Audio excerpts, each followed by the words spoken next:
Donc voilà, on est à rentrer à l'intérieur et puis on va aller de ce côté qui est l'auto-vélo et compagnie. Et allez, on va découvrir. Donc là, une petite allée centrale sympathique avec les mobilités de l'ancien temps. Et puis on progresse petit à petit.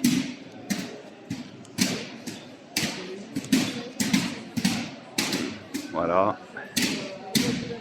Donc bien sûr les moteurs thermiques. Hein. Donc les toutes premières versions à vapeur, bien sûr. Et on va rentrer à l'intérieur. Donc le Honda. Avec ici les infos techniques. Donc qu'est-ce qu'on a comme info? Version à 47 000 €, 204 chevaux, 7-6 secondes, enfin 8 secondes on va dire pour le 0 à 100. Et vous avez aussi les dimensions. Donc 4 mètres 40 on peut dire. Il y a caméra 360, volant chauffant, toit panoramique, Apple CarPlay en sans fil, donc ça c'est bien. Et Honda Parking Pilote, donc la voiture elle se gare toute seule. Voilà pour cette Honda. Alors on est au stand de chez Honda, donc ici avec un petit SUV sympathique. On va essayer de le découvrir ensemble.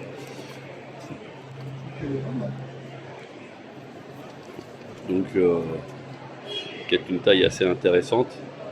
Intérieurement, j'aime pas. Alors on va voir justement à l'intérieur.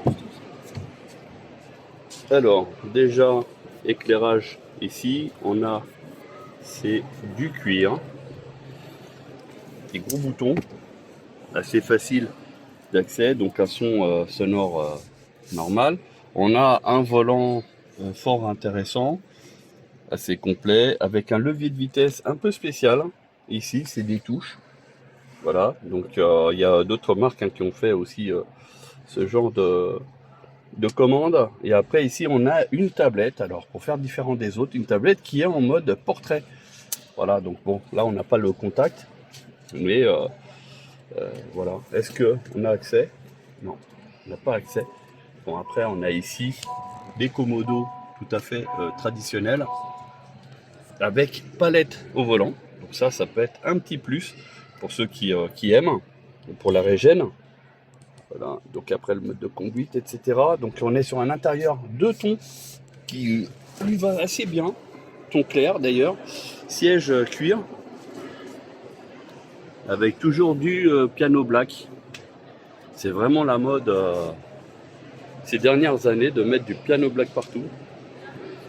Et après on a ici donc la partie arrière, voilà, qui est très accueillante, avec un toit panoramique qui est coupé donc par une poutre, comme chez Tesla d'ailleurs, qui est exactement dans cette même configuration. Sinon, il y a quand même des places assez généreuses à l'arrière, avec toujours la cinématique lumineuse qui est reprise sur les portes arrière, 3 appuis-têtes. Voilà, donc assez spacieux. Je vais me mettre dedans pour voir ce que ça donne en termes de confort. Et on est agréablement, c'est agréablement intéressant.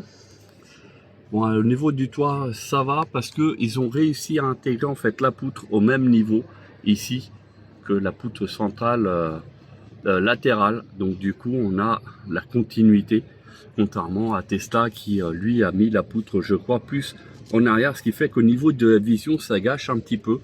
Et voilà, donc là, on arrive à voir à travers, c'est teinté bien sûr. Et là, on est sur un modèle qui est affiché, donc de ce que je vois ici, vous voyez, il est à 47 700 € et en fait, là, il est bradé à 34 900 €. Donc, une affaire à faire. Donc, au niveau du cockpit, voilà ce que ça nous donne.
bah, c'était le salon de l'électromobilité. Donc comme vous pouvez voir, il y a pas mal de véhicules, beaucoup de monde qui sont venus.